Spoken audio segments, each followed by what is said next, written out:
Police are in a standoff with a believed suspect for a homicide that happened early this morning in Grand Rapids. Still very much so a heavy police presence. Police have been here since about 2:45 this morning. I'm going to step to the side and show you what we are looking at here this morning. Grand Rapids Police, as well as their SWAT team and crisis management, are on scene here this morning. Now, we are on 6B and Benjamin intersection. Now, the home where this homicide suspect is residing right now, hiding out from police officers, is off of Sigsbee. Now, what we know about the homicide is that it happened around 2:30 on Otelia, and a woman is now dead. Police say that the victim, again, was a woman, and the suspects who was in the suspect's building at the time. No clear indication as to what exactly took place or what their relationship was. But what we know is that he fled that scene, whatever building he was in where the homicide took place, and then fled here again to Sigsbee to a relative's home.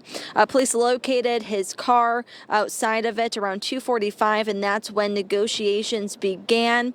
Now, right now, not much information other than a relative is inside with the suspect. Again, a man who is about 31 years old. They say that the relative is communicating with police. Wachowski with Grand Rapids Police just told me that they are working on getting a search warrant and hearing back from a judge this morning to hopefully make entryway and put some equipment inside to make an arrest here this morning. But again, negotiations are still very much so ongoing. The relationship between the house owner and the suspect is that they are family.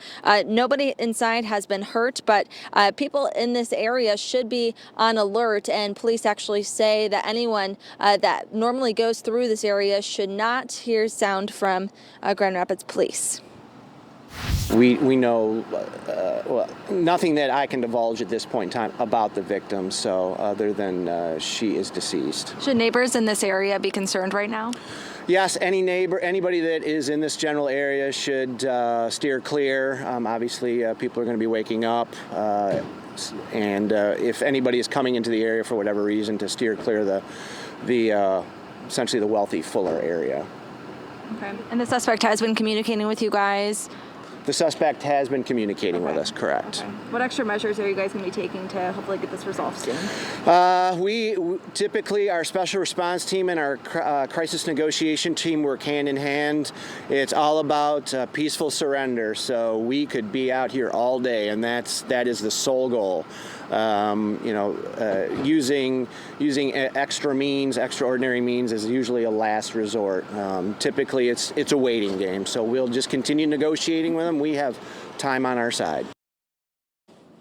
And those negotiations are still very much so ongoing. You can see SWAT team in the distance, as well as officers currently, again, working on those negotiations. We've heard things such as come out with your hands up. As long as you cooperate with us, you will not be harmed. Those are things that they have been projecting on a speaker here this morning to hopefully get the suspect out. They said that they will be here all morning until an arrest is made. So make sure you stay with Fox 17 News. We'll be here until then. But